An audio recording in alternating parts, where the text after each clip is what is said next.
space, the final frontier, above us, around us,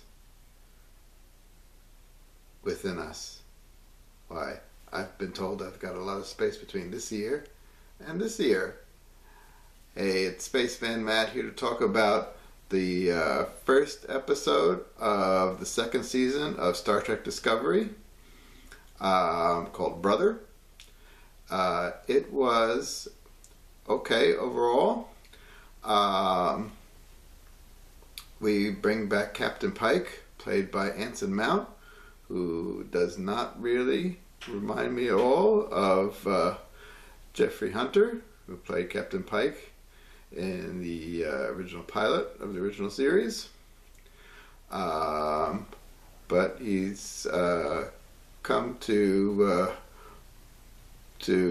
take over the Discovery because the Enterprise had encountered some strange phenomenon, some strange signals, and then when they went to go analyze the signals, it kind of destroyed the ship, destroyed the systems of the Enterprise. So they're kind of stranded in space.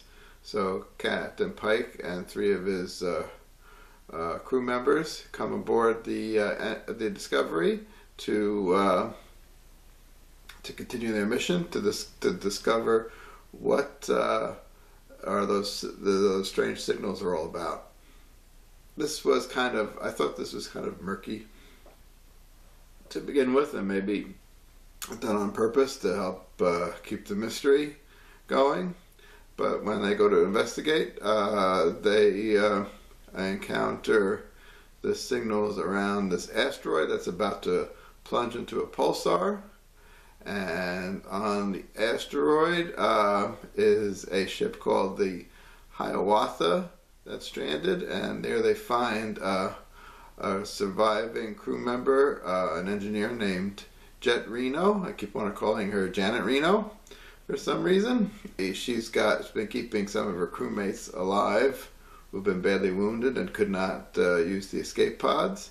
They eventually figure out how to teleport her out of there because they couldn't use the teleporters. They had to come down to the asteroid using these, I think they called them landing pods. And one of the things that upset me with that is out of the crew members, there's Captain Pike and his two Enterprise crewmates. And of course, the one that dies, you would expect the red shirt would die. That was the guy wearing the blue shirt, but he was a white guy who was mouthing off to Michael Burnham, and he gets hit by an asteroid because he won't take her advice.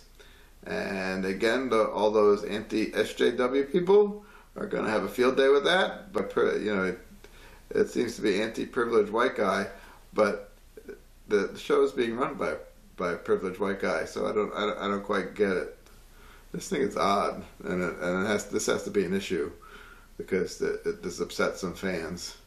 It's just weird. I just really want a good story. That's all I'm looking for.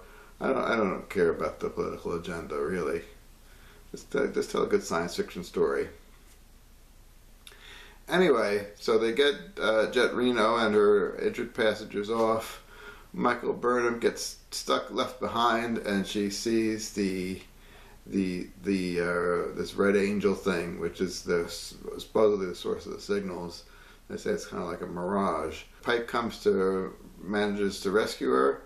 He manages to transport down and get her. I'm assuming it's because they had activated an array in the Hiawatha that extended beyond the ship, so because initially they had to take those pods down because they couldn't transport down to the planet. So I'm assuming that when they got that array working, they could even when she wasn't in the ship, they could Captain Pike could beam down and get her. Also, they find that the asteroid's composed of some sort of strange matter, and they collect the sample the hard way by getting it to into the shuttle bay from that a piece that's of asteroid that broken off. They got it into the shuttle bay. So I guess that's gonna provide. It's like a big, I don't know. I think it's kind of dangerous to have a big energized piece of matter in your shuttle bay, but whatever.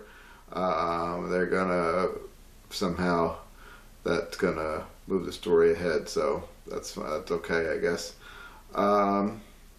Overall, a lot of things going on in the episode. I think overall they kept it interesting. I am intrigued by the mystery of a bit, and I will continue watching.